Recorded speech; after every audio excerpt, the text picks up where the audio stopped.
Hey everyone, I am Dr. Danielle Lapointe and my co-host is Dr. Dustin Smith. Welcome to Paradox Untold Stories from Athletic Directors. We're excited to be back this week with a new guest. This week it is Brittany Spencer Grant. How are you doing, Brittany? I'm great. Looking forward to today. Awesome. We are brought to you by Ticket Spicket, the official ticketing partner of the NIAAA. Thank you to Ticket Spicket for all they do for us and to make this possible. So, Dustin, are you ready to introduce our guest? Let's dive right into it. Man, I am ready. I was thinking about the movie Christmas Vacation, and Cousin Eddie in that, who kind of shows up and just kind of lingers around and just kind of is a burden. Well, that's what I feel like to our guest today. We got, for the last year, we spent one night a month together, and I learned, I grew. I think Brittany's back maybe hurting from carrying the cohort that whole time, but I'm cousin Eddie to Brittany. I'm just like she's Clark Griswold and I'm cousin Eddie. But man, I'm excited to have Brittany Spencer Grant on here with us. Brittany is an AD up in Wisconsin. We'll talk about location. We'll talk about the cohort throughout this process. But Brittany, I'm excited to have you on here. I've looked forward to this episode, much like I look forward to learning from you in our cohort, and spending that year getting to know you and getting to see your heart and see your vision and see you as an athletic administrator. So I'm excited to have you and welcome you to the show. Well, thank you. That was a lot of hype. I will try to live up to part of it. I don't know if you got more hyped or I did. I think I'm more of a burden to you, but that's okay. I'm good with being cousin Eddie. But let's start off, Brittany, with talking about what a resume is not going to tell us about who Brittany is. Tell us about likes, things you do, your history. What makes Brittany Spencer Grant Brittany Spencer Grant? Well, I'm a mom, so a lot of what I do outside of school is kind of surrounded by my kids and what they may be involved in.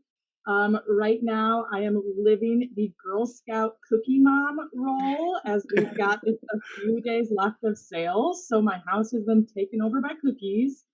I'm still an athlete, so I'm actually still playing hockey and soccer, kind of somewhat competitively in some adult leagues. The ultimate goal is to always not get injured. Wins are nicest, but who really cares, right? It's for the workout. I'm a lifelong learner, so I'm always trying to, do extra stuff to make myself better, whether it's in my role as AD or, at home or wherever it might be. So those are kind of some of my biggies right now that you wouldn't find on my resume.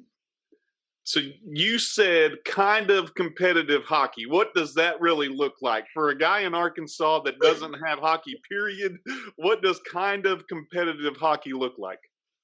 So we actually play, there's a rink here in the Madison area. It's called the Studio Rink. So it's a smaller rink. So we play in a 3-on-3 league out at that rink, and it is an ultra fast-paced league. I'm playing with several former Badgers, so I am a step below them, let's be honest. But I am just out there in awe as we play together. So we have a team of mostly all women, and we play against pretty much all men. And so it's just such a fun experience to be out there and to get to play a super fast-paced version of the game of hockey, because it's just back and forth all game long.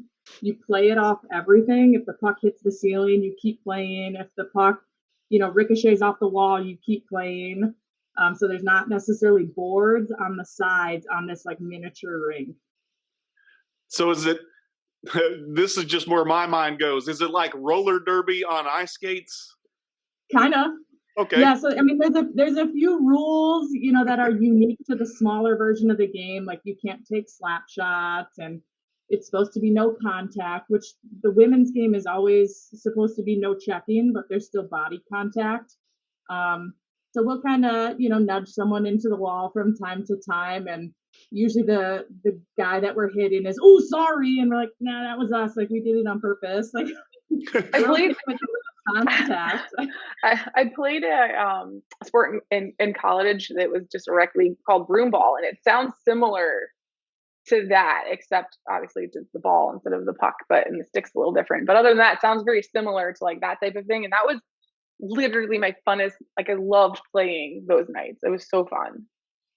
Yeah, I do not personally have experience with broom ball, but I know some schools here locally teach it as part of their FIAD curriculum. Yeah, that's cool. That's a fun sport to play. Well, I have zero experience with hockey other than watching it on TV and know what a shift change is or a line change. But I know for sure that I will not be trying to check you at any time when I see you at the national convention or anything, because there may be ramifications for that and it may not work out well for me. Notice how Brittany's not saying she's not going to check you though. Right. No promises. Brittany, make sure I'm there when you decide to do that, okay? I want to see it. So you talk about being around Madison and being around the University of Wisconsin and some former Badgers. Let's give a geography lesson to those who might be listening of where exactly you are. You're at Oregon High School, and that's not in Oregon. That is in Wisconsin. So will you go ahead and kind of paint the picture of where you're at? So yeah, we're a suburb just outside of Madison. It's about a 10-minute drive into Madison from here. Just on the southeast a little bit of Madison.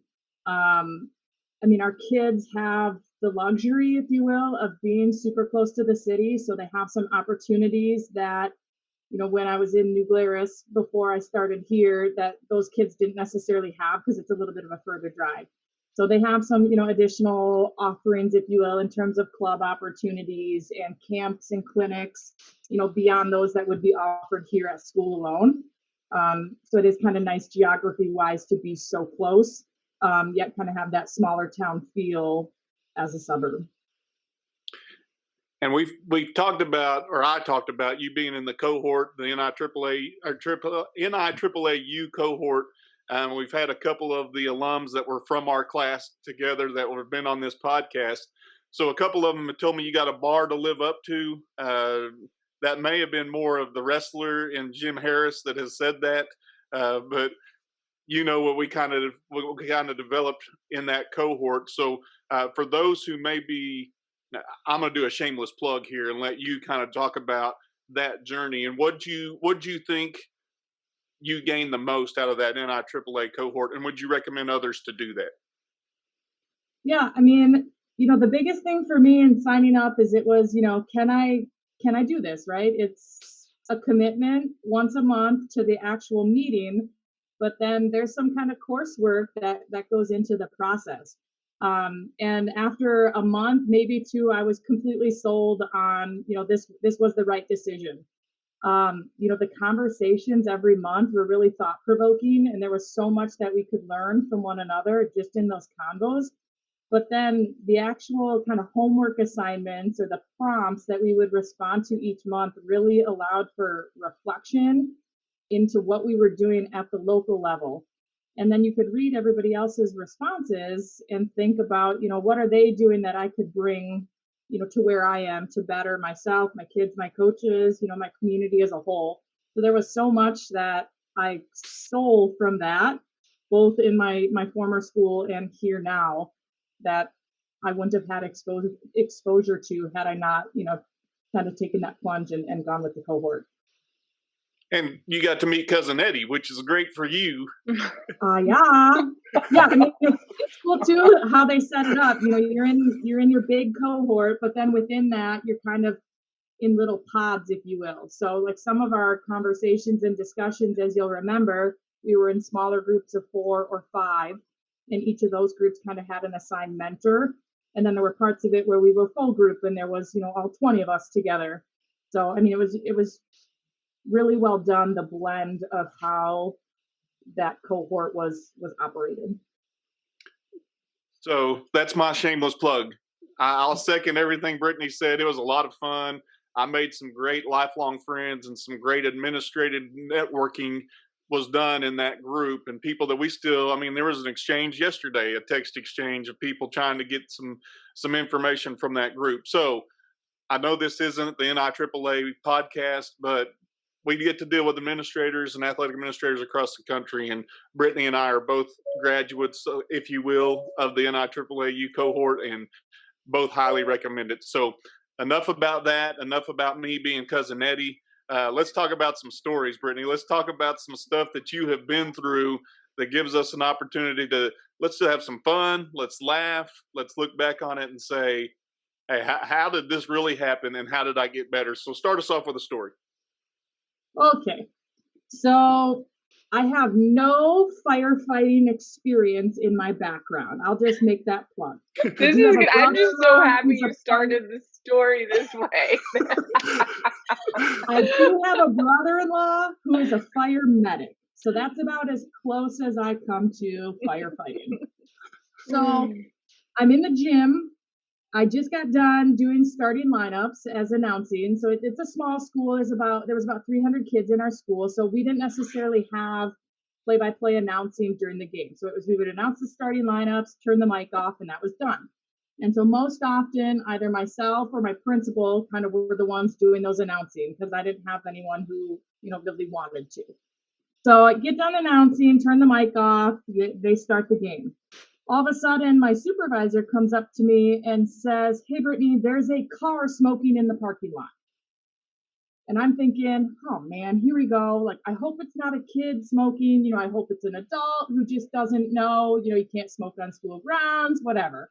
So I kind of take my time walking out there. I get out the door, and there is smoke billowing from the front of a car in the parking lot. So I'm thinking it's a cigarette, someone smoking. No, it's smoke, like fire smoke. So I'm like, oh, okay. So, kind of pick up my pace a little bit and get a little closer to the car. There's a few people kind of standing around. I'm like, did someone call 911? Yeah, we just made the call. And I was like, okay. And in New Glarus, where this happened, it's a small town, small village. The fire department is all volunteer based, so there's nobody at the station per se.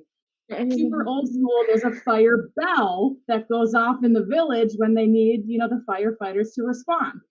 So I'm waiting to hear, when is the bell going to go off? When is the siren going to go? So eventually I hear it, but then everybody has to drive down to the station to get in the trucks to come to school. Right? So I'm thinking, oh my gosh, how long is this going to take? And at this point, I don't see any flames. It's still just smoke, but the smoke is thickening. So I'm like, I better go get a fire extinguisher. And I was a Phi Ed teacher too. And I'm like, I know there's one in the gym. But keep in mind, there's a varsity basketball game being played in the gym. So I sneak in the gym. I grab the first fire extinguisher I see, or I know where one is, and I run back outside. And so I'm like, okay. Think back to elementary school. What was the acronym for how to use this thing? Well, it's PASS. Pull, aim, squeeze, sweep. Right? So, I get the thing open and I get ready. And so I start spraying. Well, I'm spraying the top of the car. Well, all the smoke and the flames are under the hood. So I'm pretty sure I didn't do a darn thing. But all of a sudden, my fire extinguisher is cashed. And, the crowd gathering is bigger. And I'm like, I need another fire extinguisher. So I run back inside. I grab another fire extinguisher out of the gym. And this whole time, I ran past the closest fire extinguisher, which was in the entrance to the school. Like, just tunnel vision. I know where one is. I'm going to go get it. I ran past that thing, I think, 3 or 4 times and still never used it. So I get back outside, pull open the fire extinguisher. I'm spraying again. So I'm getting a little bit closer to the vehicle this time. I tried to spray under a little bit if I could. Cash it. Dang it, it's still smoking. Run back inside. So somebody else grabbed another fire extinguisher too. So we kept spraying. I think we went through 5 fire extinguishers. When the first off-duty firefighter showed up, he lived closer to the school. So he came straight over instead of driving down to the station. So I'm like, oh, thank the Lord. Like, this guy's here. He's a professional. This guy put me to shame. He opened his fire extinguisher. He laid on the ground under the hood of the car and started spraying like up into the engine area. And I'm like, like, no, I've seen movies. You know what happens with car fires? They explode. That's what's going to happen.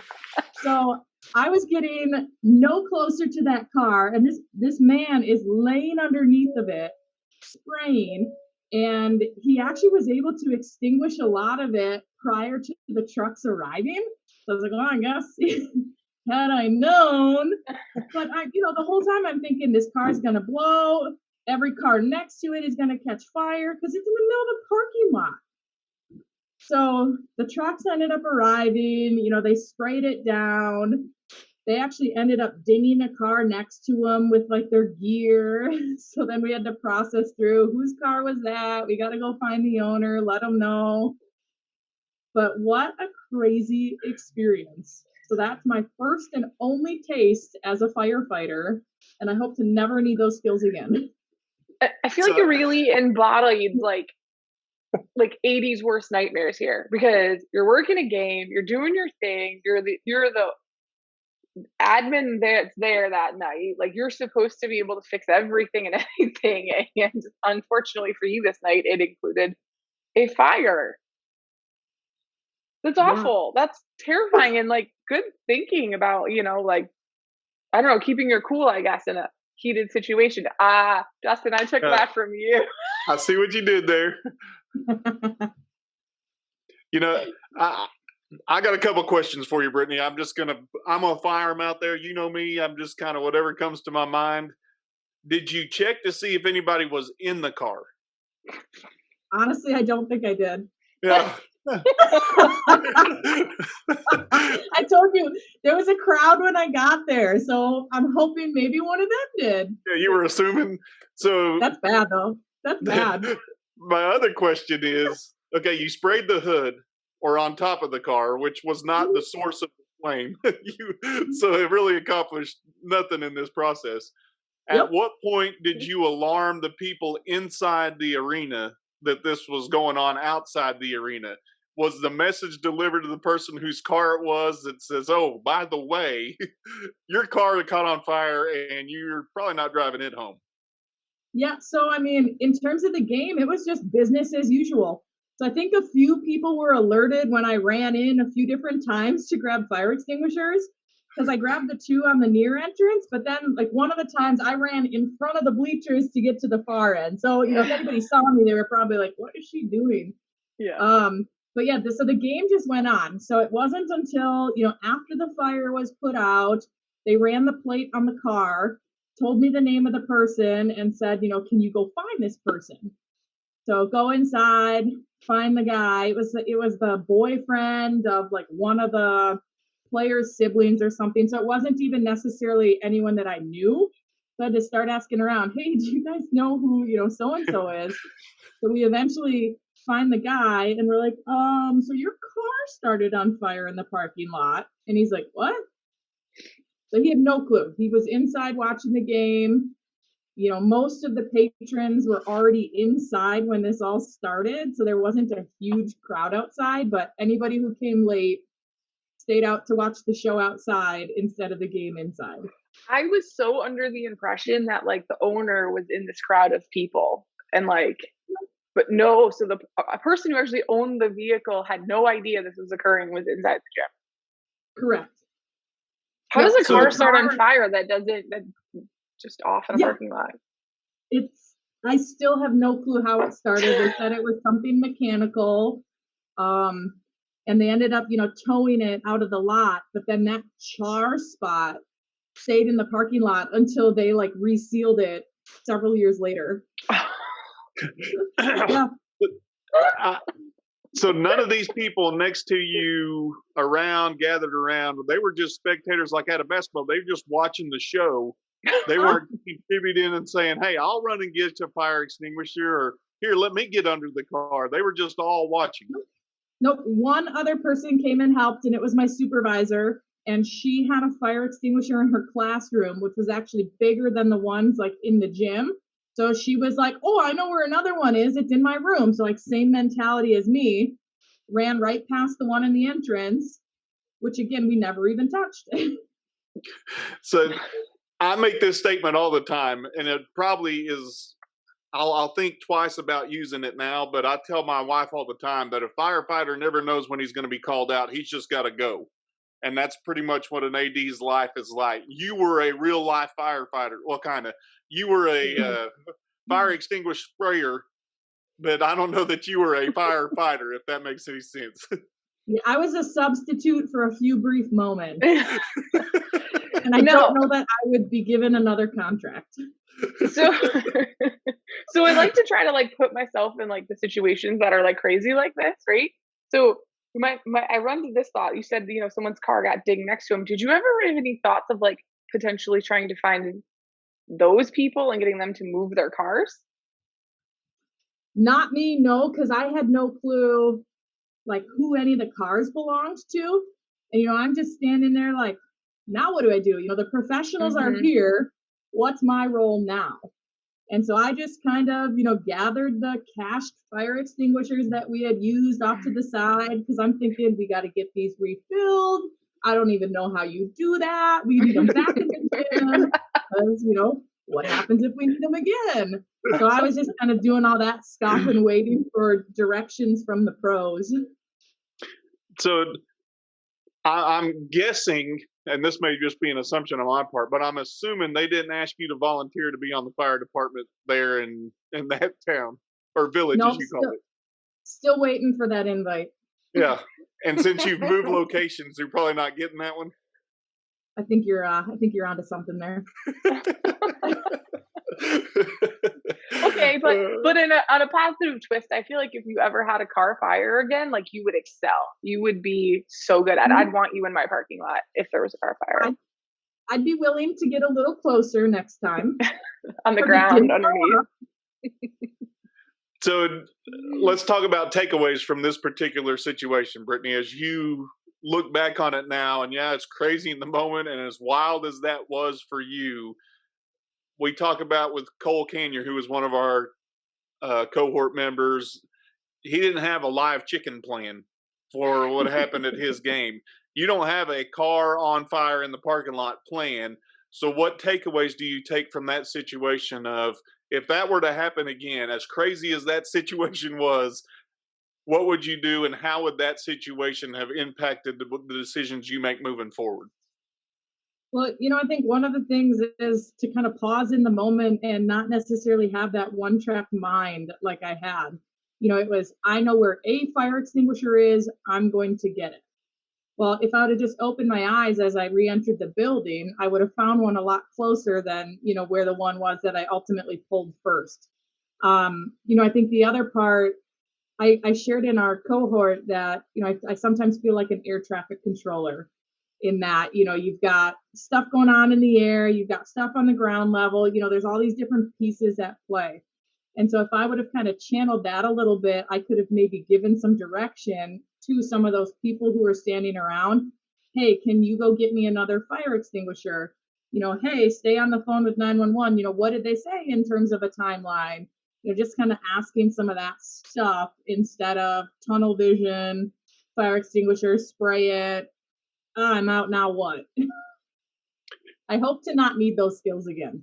Right. I hope that for you as well. But I think about being in that spot, and one thing I'm terrible at is delegation. I just want to solve the problem. I see the problem. I want to fix the problem. But sometimes you've got a herd of people there that you could have employed to say, hey, here's a fire extinguisher at this location. Go get it. Or you could have done a whole lot more things than thinking back in the moment. And we get in that moment as administrators, we think, I've just got to solve this problem. And I think as you sit back and look at it now, it's a growth opportunity for you. Yeah, you don't want to go through that again, and you hope you never have another car fire in a parking lot. I'm assuming it was cold weather because it was during basketball season, and it's Wisconsin, so it wasn't probably sunny and 75 outside. So trying to employ more people, trying to understand the situation that you're in. And I think that's a big point that you make, and probably more deep than we were ready to jump off into to start with the air traffic control portion of that. But the reality is, sometimes you've got to step back and take a look, an overall view, and do that 30,000-foot view instead of right there at ground level trying to figure out the exact problem and trying to solve just it. Well, and Yeah. who knows? There could have been a firefighter in the gym. Someone who would have maybe only needed 2 extinguishers instead of the 4 or 5 that we used. Or didn't use. I mean, just sprayed, whatever. I mean, Yeah. did it really accomplish anything? We used them. And you always hear ADs like you're saying, "Hey, how are you doing today?" "Oh, putting out fires, putting out fires." But like Brittany really did. She really got to be like, Yeah, I did. we're giving her credit for it, Dustin. She's taking. It didn't blow up. That's awesome. It didn't blow up. Yeah, I've seen a lot of movies. I've seen some cars blow up. Wait, Dustin, Hollywood's not real? Do what? Hollywood's not real? Well, Jim established that because I found out that they didn't have night games. Remember the Titans? I promise you there are night home games on Remember the Titans, and Jim swears that there's not. This is 2 times we found out Hollywood's lying to us. Twice. Rude. I mean, well, Brittany, I hope you never have to deal with that again. And I hope nobody else has to deal with that, to be honest with you. But if they do and they need some pointers, I would say call you, but I don't know that. I don't know what pointers you'll give them except for lay on the ground and try to spray underneath like that guy did. Yeah, and now I know where fire extinguishers are. It's something I'm more cognizant of. We all know where the AED is, in our school. So now I'm starting, okay, I'm in the gym. Where are they? Well, it's like the AED, you hope you never have to use it. You know what it is, but you hope that never has to be done. Fire extinguishers in my life, I haven't had to use them, so I probably am going to be more cognizant of it now because of your story, just to know, all right, if situation of fire truly breaks out, where am I going to try to solve this before? Because I live in the same kind of, I won't call it a village. I don't know if that's a Wisconsin term or what. We call it a town here. But our town is all volunteer firefighters as well. And so it takes them a while. And I've got a fire story. I started a fire on my lawn on Christmas Day. I didn't, my son did, but it erupted quickly. And there is no more helpless feeling than a fire that you can't control. And there was no end in sight. Neighborhoods, the whole neighborhood was in danger. I was fighting it with a water hose, and that's all I could do. Crazy world, Wait, I didn't have a fire extinguisher at my disposal. I was going to say, wait. So you've been over here for the last 5-10 minutes making fun of Brittany for her skills, and you're out there with a garden hose on your fire on your own lawn? Yeah, I mean, do you have a fire extinguisher sitting in your house? I do. Yes, actually, I do. Yeah. Okay, so you could use that, but have you seen a grass fire? No, sir. Did you start it on purpose? Like Brittany's? No, it wasn't on purpose. Okay. My son checked the firewood box, and a spark flew out of there, and it caught the grass, and it was dry, and the wind happened to catch it, and it was just again, we're focused on a story for me. This is about Brittany, and we're trying to talk about Brittany and not my hazard that happened on Christmas Day, but the fire department did show up and put it out. Thank you for professionals. Yeah. I mean, well, and luckily, and also, kudos to you, Brittany, for nobody getting hurt. That was actually, a dangerous situation. You had spectators who are just, watching and gawking at what's going on. And you not only made sure the cars next to it didn't get burned, but you made sure nobody that was actually there got hurt. So I think this was a W for you. Dustin doesn't count on this. W for Brittany. Well, then, the flip side is, once the fire department's there and they're spraying all the water, it's winter in Wisconsin. So what happens to the water? Well, it freezes. So now we've got ice, right? So it's okay, let's go get some salt and throw it, all over this area because we don't want the spectators slipping as they exit or, the kids coming to school the next day. So yeah, that was the It's a whole excitement nother, after the excitement. a whole nother level. Oh man. Mhm. Well, I'm thinking you go straight hockey mode there. You got ice. There's a makeshift rink. Just go play hockey. Just start checking some people out there in the parking lot, Brittany. There were too many cars. Oh, okay. So you're saying that thought process might have come through your mind? No, but it's not a bad idea. Yeah, I like it. Next time. To tap into your comment about air traffic control, you said you had a couple stories floating around there. See how that happened again there, Dr. LaPointe? Pull that one out of the air. Very you got well. another story you want to share with us that gets us off this firefighter deal or lack of firefighter deal? I mean, you didn't want to keep going with the puns? I mean, I can if you'd like. I'm here all day. They get out of control sometimes. You don't want to let that loose. All right. I have one that's like somewhat air related. So I'll set the scene. Homecoming, right? Homecoming's a big deal in a lot of communities. So this is back in New Glarus too. We do a parade, and the kids get out of school early. The high school kids are just dismissed for the day because a lot of them are involved in the floats and whatever. So they're just dismissed for the day. The middle and the elementary school kids, they can be excused by a parent, but a lot of times they stay with their class, and then the class walks somewhere along the parade route. So the middle school kids walk further towards downtown, if you will, and the elementary school kids kind of stay closer to where the school is so they don't have to walk as far. Well, a colleague and I were both pregnant at the time. So we're like, okay, we're going to go and walk just a little bit, and then we're going to sit on the curb to watch the parade. So, my stuff was happening in the evening with the game, right? So I wasn't heavily involved in the parade itself. So, we plop our pregnant selves down on the, sidewalk, on the curb, and we're, watching the parade, talking to the kids. And all of a sudden, I get smoked in the forehead with a blow pop. Came off of a float from a middle school football team. And mind you, I was teaching middle school phy ed at the time. So these are my students, right? Every day I'm interacting with these kids. And to this day, I don't know if it was intentional or not. The kid has never confessed that it was him, but I know exactly who it was. So anyways, I get smoked in the forehead with the blow pop. It busts my forehead open. So I am now profusely bleeding, sitting on the curb during the homecoming parade.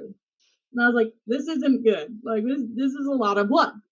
So I use the sleeve of my jacket to try and plug it as I start walking back towards the building. And the whole time I'm ticked because I had to leave all my candy behind. Remember, I was pregnant. I wanted that candy. I left all the candy behind in my puddle of blood as I'm walking back up to the school to try and stop the bleeding. So, there's blood dripping all down my arm, it's all over my fleece at the time. And the other girl who was with me, she ran ahead to try and get them to call the nurse to come and look at me because, she saw the blood and kind of freaked out. So I finally get inside, and all of a sudden, in comes the superintendent, and in comes the nurse, and then all of a sudden the principal's there. And I was like, well, I didn't need all this attention, but someone called on the radio that this happened. Brittany got smoked with a blow pop. She's bleeding everywhere. So all these people are coming to figure out what's going on. So, I kind of ran them through, and I'm sitting there, got hit with the blow pop, my forehead busted open, whatever. So after probably 15 minutes, I finally got it to slow down. And the nurse kind of looks at it and she's like, you might need stitches. And I was like, are you kidding me? Now, remember, I told you I was an athlete and I'm still an athlete. And I have never in my life had stitches, playing hockey, playing soccer, none of it. And then here I am at the homecoming parade and I get hit with a sucker in the forehead and I have to go for potential stitches.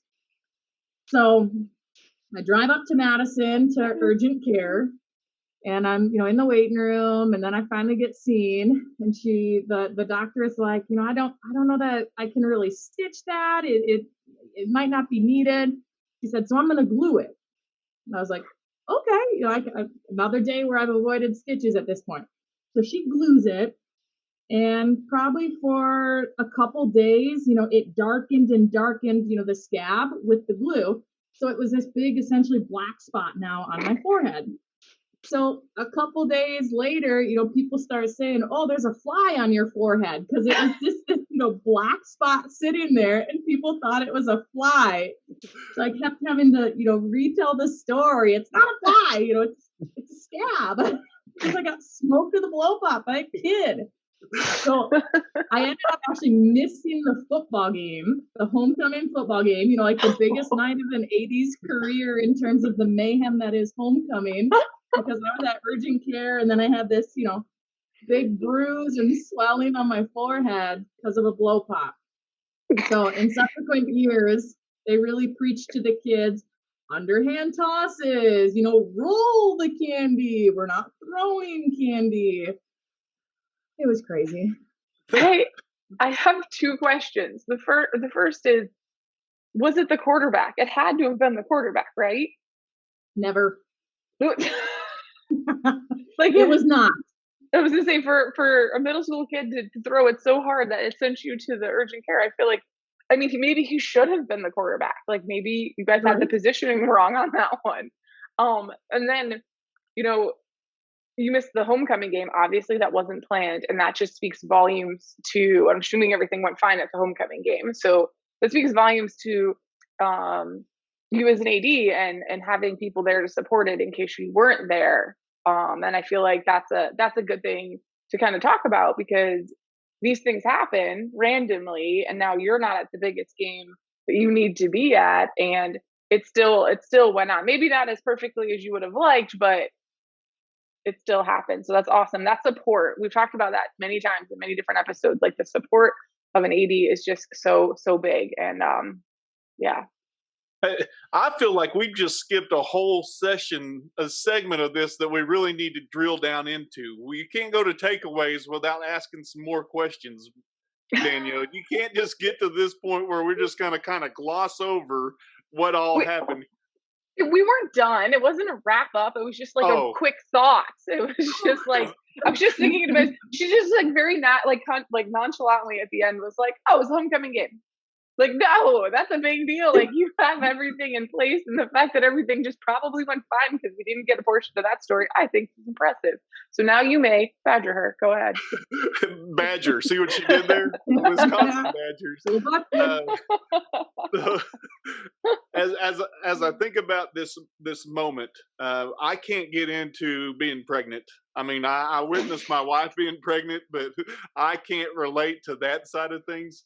But you said you were a former athlete, or still an athlete, and you got smoked with a blow pop in the forehead. So one or two questions: either were you an easy target, or was it an intentional? Were you a target because you were pregnant, or was it intentional because they're like, "Hey, there's my teacher, and this is a chance to get back at her"? I'm hoping it's the latter. Okay. But who knows, right? So the kids, at the end, everybody's, who did it, whatever. And there was a kid on the team who had a history of kind of getting into some trouble. So they're all pointing fingers at this kid. And I know for a fact it was not that kid. And, everyone's continuing to blame him. And like, to the point that like, I even got a follow-up phone call from his mom saying like, "We're so sorry." And I had to like talk her off a ledge and say, it actually wasn't your kid. I know people are blaming him, but I can tell you with 100% certainty that it was not him. And she was like, "Oh." So, I think like, mindset wise, I was trying to think through, so much stuff happens during the day that maybe you just kind of start to believe everything that's relayed, that you don't pause for a moment to question it, if you will. So I think that was a learning opportunity kind of both ways in that relationship. But the kid never did confess. That the team issued me a written letter of apology because, again, the kid never fessed up to it. So they kind of went at it as a team in terms of saying they were sorry. So let Yeah. me ask this question. You said you still fashion yourself as an athlete or a kind of an athlete. Mm-hmm. Were you actually calling for the blow pop and say, hey, throw it to me, and then you missed it, you whiffed on the catch, and it hit you in the forehead? Negative. So when the floats come along, there's 20, 30 kids on the float, right? And they all have their bag of candy. So it's just us two pregnant folks sitting there, and there's nobody else around us because we were like, oh, we're not going to walk very far. We're going to plop it like right here near the front of the parade route. So there's nobody else around us. So we're some of the first people they see. So they all get a handful and start, launching. And so I think there was an attempt to kind of swat, if you will, but clearly not the greatest swatting if I missed probably the largest item that came my way. So Steve Throne and his swatting of the feminine products, you did not get to employ that, or you missed that blow pop. Yes. And I would have preferred a feminine product. Way softer. Way softer.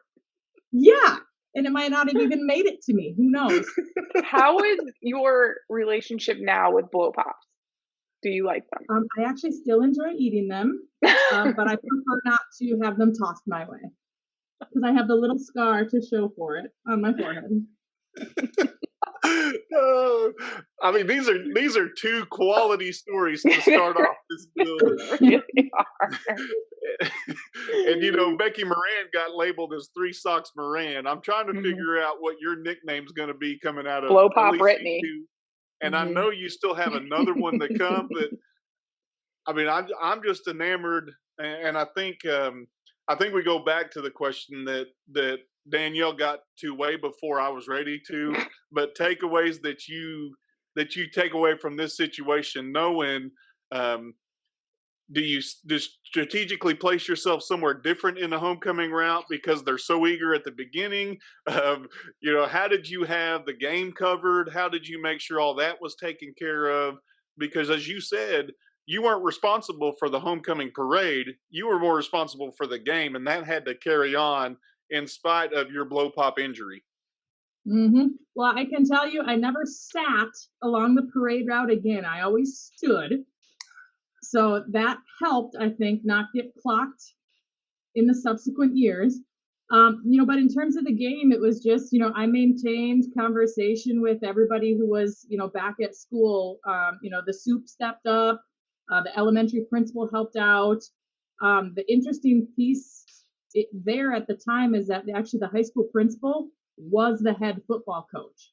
So, he couldn't really help with the game because he was coaching, right? And so I didn't even, try to interact with him because I was like, that's, I need to separate the two, and so he can't help with that. So, I mean, it was the elementary principal, I already had all the other workers set and established.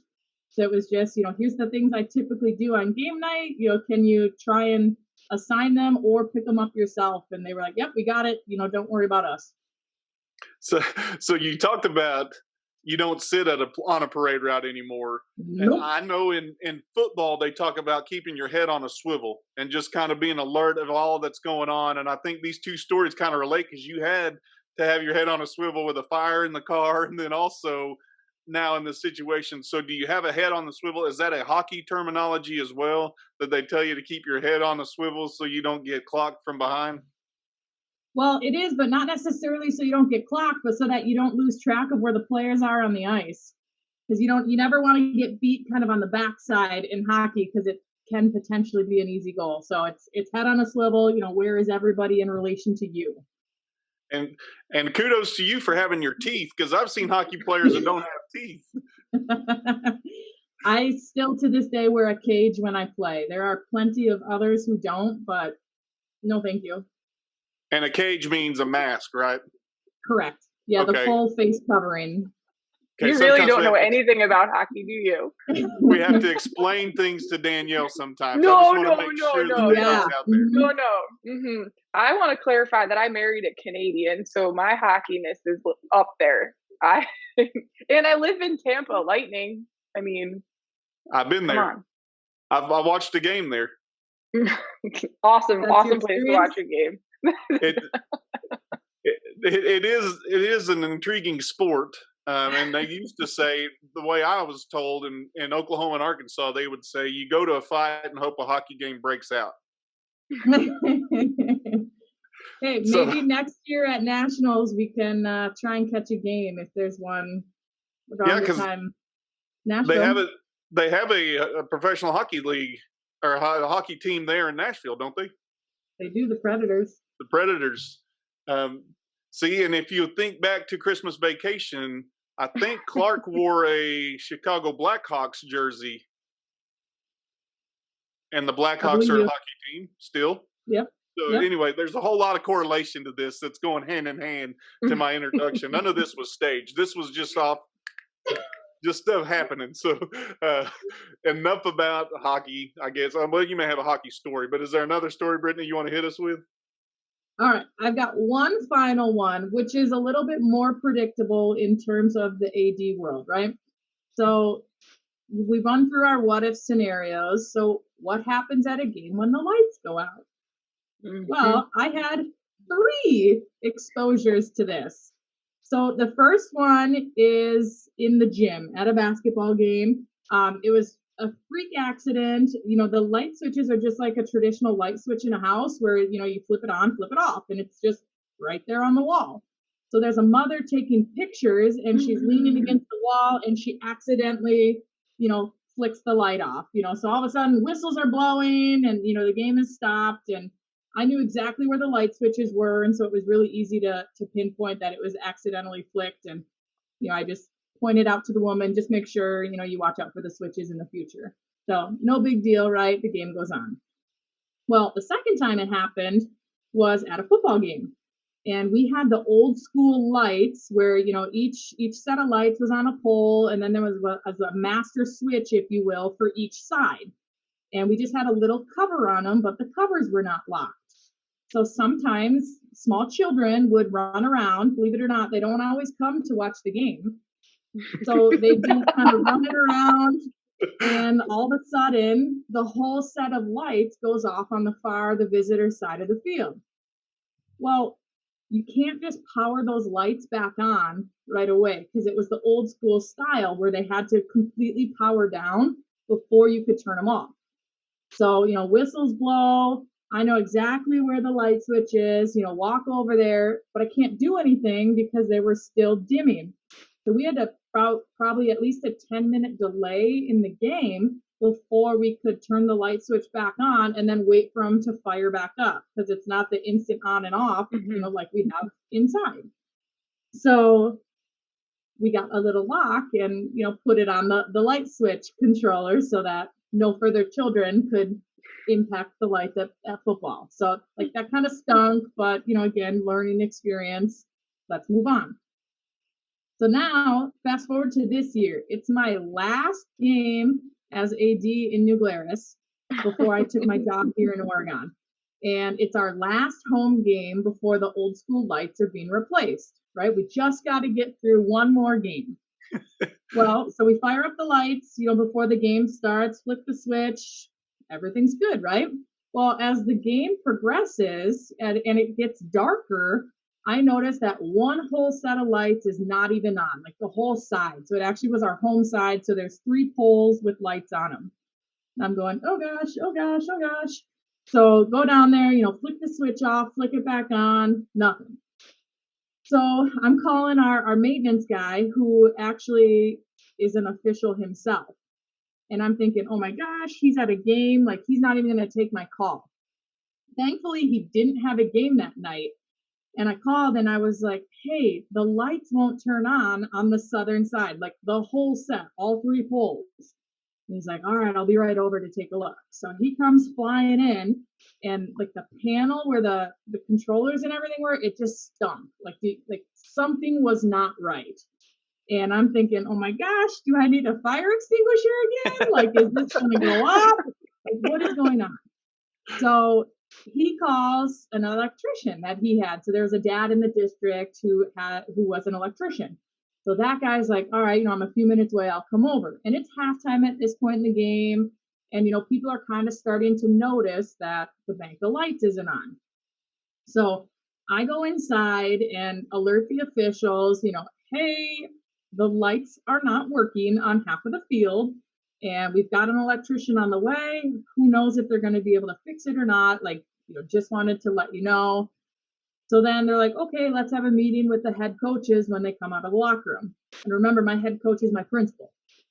So we get on the field and, we're pointing out what the issue is. The electrician's coming, he's going to work on it. We're just not sure what's going to happen. So we're talking about what are some possibilities, as we get towards the fourth quarter, because it's going to be dark at that point. We could just play, in towards one half of the field as needed. We could play as, scheduled and hope for the best, whatever. So we decided we're just going to play and kind of see what happens. So we were throwing towards the quote unquote darker side in the third quarter. They kind of managed through, the kids were saying, coach, I couldn't see the ball. I couldn't catch it. And we were like, likely twos, right? So then it gets to the fourth quarter, and our opponent at this point is like pitching a fit about how dark it is. We need to switch and go the other way. And my coach is saying, no, we already talked this through. We were going to kind of let it ride and see, we threw towards the dark already, whatever. So thankfully, shortly thereafter, the electrician was able to kind of like bypass something where he was able to kind of like force the lights to turn back on and get kind of through the night. But it was like one of those horror stories where it was, how do you complete this game with half of the field lit and the other half in the dark? So it was almost like every throwing play went towards the right side of the field because that's where the lights were, where the kids could potentially see to catch the ball. And then, some rushing plays maybe came to the left where kind of who cared, but we were talking about, do we drive some buses over here and like turn the lights on the bus? Do we like redirect cars? I mean, those were all things we tossed out, and it was just insane. But like, what a way to go out. You said a few phrases in there where you talked about lights, and you had 3 exposures. I don't know if you have exposures with no light, but that's a whole nother comment that we can discuss at another time. But then you talked about the dark side. And there's so many things that you want to tell your kids, avoid the dark side. There's so many stories and parallels and learning opportunities just from avoiding the dark side in that situation. But it was your last game with those lights. Was it your last game before you came to Oregon? No, we actually have the new lights this fall. Okay. And you were still there. They went in over the summer. Okay. So think about those moments. We've had lights go out at our field a couple times, and it's amazing the number of electricians you have that bring in brainiac ideas that just say, hey, Dustin, did you know the lights are out? No, get out of here. I had no idea. I'm assuming you had people tell you that too. Yeah, and with live streaming now and more frequency, you're getting, messages from people who are watching too, saying, you're like, hey, it looks kind of dark and, stuff like that. And it's like, yeah, I hadn't noticed. First of all, this is like, I don't know why this is always one of my fears, like with thunderstorms, losing electricity here in Florida, like losing the lights. And we had the old school lights in the gym too. So when they would go off in the gym too, you had to, because sometimes we would, when there's a thunderstorm, you just get like a blink of lights. Well, in those old school lights, that makes a difference, right? They go off, they take forever to turn back on. So this is like a very real fear of mine. I had plans for the gym, softball field, baseball field, like football field, if this ever happened. But there's a side note to this story I have a question about. So you've mentioned twice now that your principal was your football coach. And I just want to ask you about this dynamic, because the way that I kind of look at this, right? The principal is your boss. You answer to him. You say, this is what we're going to do this time. But you are over the coach, and the coach has to answer to you to say, this is, you tell them this is what we're going to do. This is why we're going to do it. So how was that? I've never heard of a head coach being a principal before. So how was that dynamic? Was that an interesting thing to kind of work through? We actually had a really good relationship. So I was, or he got hired as principal, like very similar time frame as to kind of when I got hired as AD. So like we both had been teaching previously, so we knew each other kind of from before that. And he was the football coach then, but then he actually kind of stepped away for a little bit while he, started to establish roots as principal. Well, then we had an opening in the position, and he kind of said, I'm ready to come back. Kind of went through the interview process, and he's who the job went to. So I would sometimes, ask, am I talking to the doctor because he was a doctor, or am I talking to like the coach? So we would sometimes try and differentiate, are you asking or are you telling? So that was just kind of a little something that we did to kind of distinguish what role are we in right now.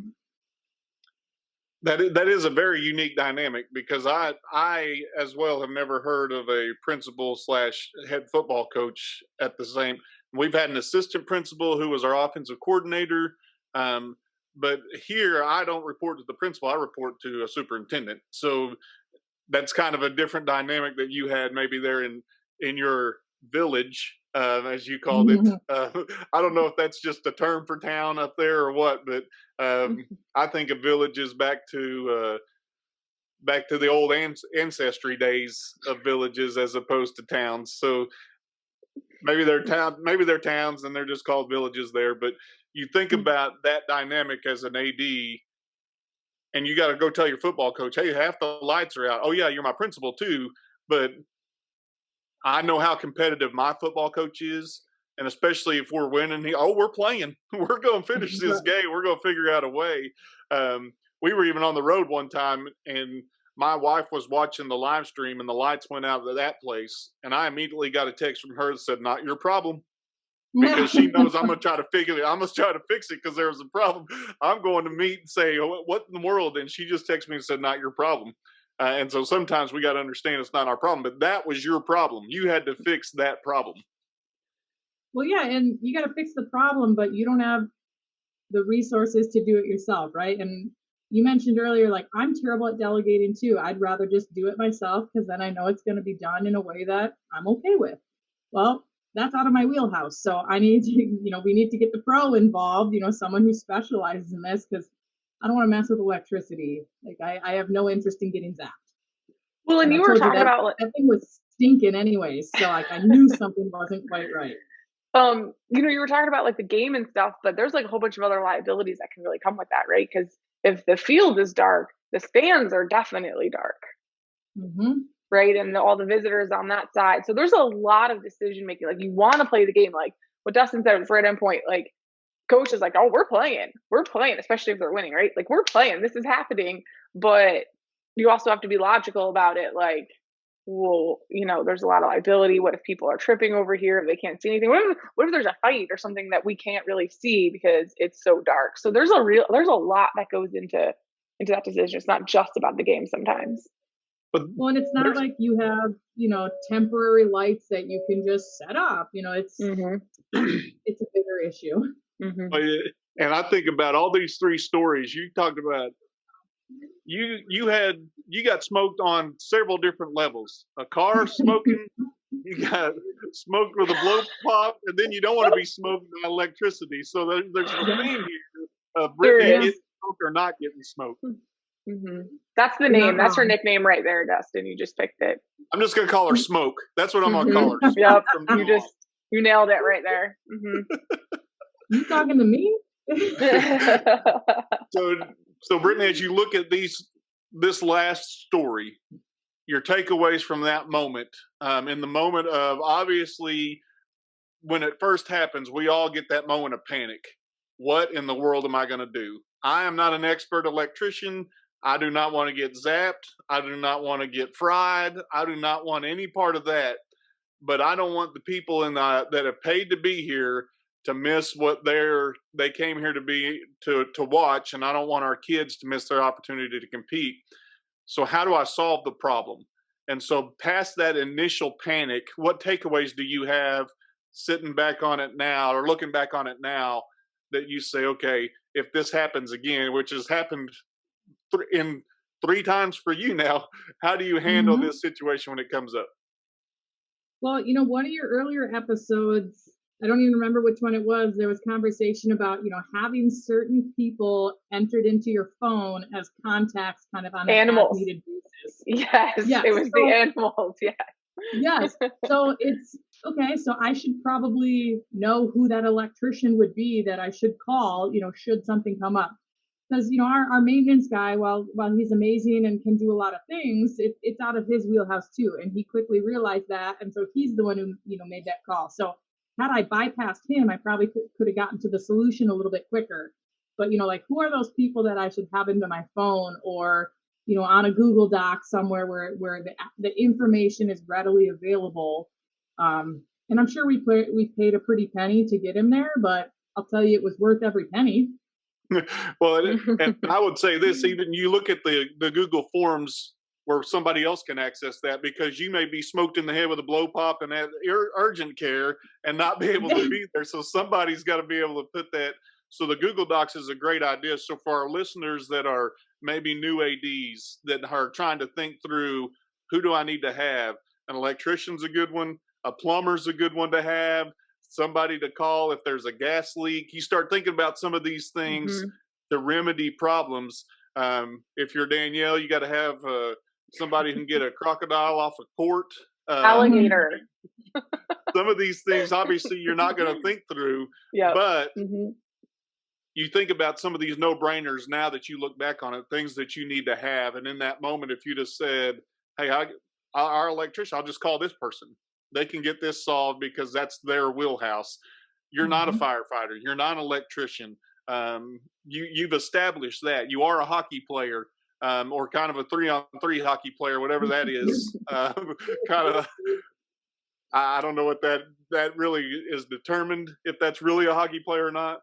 But the point of what I'm trying to say is you've got to have those points of contact ready because there's going to be situations that you're not an expert for, and that's an important takeaway, at least from what I've heard from your stories today, is to be able to have that network built to say, all right, here's what's happening. And I think it even is more magnified because you may get smoked in the head with blow pop and not be there. So how is somebody else going to be able to contact those people? Mhm. Yep.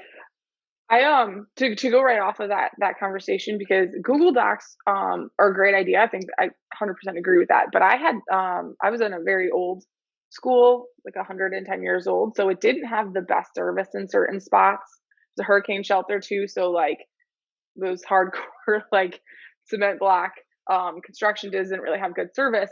So Google Docs I didn't rely on in case we couldn't get service at that time. So I also the other thing I did, I know it's old school, but I still stand by it unless someone has a much better idea other than it being in your phone, is I made a little sheet for all of the people who would be like an admin on duty. It was tiny and I printed it and I color coded it and I had them like tape it or put it on the back of their IDs because you always have your ID when you're on campus, right? So that way, if your phone is dead or you can't get Wi-Fi, or if they just didn't forgot to put it in their phone too, because you can't make people put stuff in their phone. On the back of they had a whole bunch of phone numbers taped to the back of their ID. So I know that's a little bit Smart. more old school, but that's an idea that it made me feel better, I guess, knowing that everybody had immediate access to those numbers. Well, and you That's think about what Brittany had to do. She had to go talk to the officials too. I mean, you got to get Mhm. them involved in that process, which they're going to say, we got to talk to the head coaches. We need to get them together. And so you got to know that plan, obviously, when that happens, what that process looks like. But I think the badge idea or their idea is a great idea to have that printed out so people know exactly who to get a hold of, because you may not be right where you need to be at that moment, and somebody else can say, oh, I've already taken care of that. So when you come out to the car that's on fire, hey, I already know we've already called these people or whatever. So there's Mhm. already a list of things going on. I like the idea. Yeah. Me too. Yeah, it was something when I was thinking about it, I was like, you have to have your ID to be on campus, right? You have to have it. So that's where it's going to go. So that's kind of what, but yeah, I recommend making up that little. You got to use a little font though to get all those numbers on there. Yeah, and hopefully they got their glasses if they don't have. Well, If it's too then small. if you need someone to call animal control or electrician, you're like, hey, can you call the number on the back of your ID? Like, call it real quick. You don't have to send them the number. You don't have to. Makes it a little bit faster. And, those minutes kind of add up. Like you were just saying, maybe if you didn't have to go to your custodian first, you could have just went directly to the source. So those minutes add up a little bit. And especially if something's down for like 10 or 15 minutes in the middle of the game, it does not feel like 10 or 15 minutes. It's like hours, but it feels like forever that game has stopped. And everybody's eyes are on you. And they're trying to say, hey, you should do this, dummy. You fix this way. And they're just waiting for you to perform like we're watching kids perform. And the kids compete.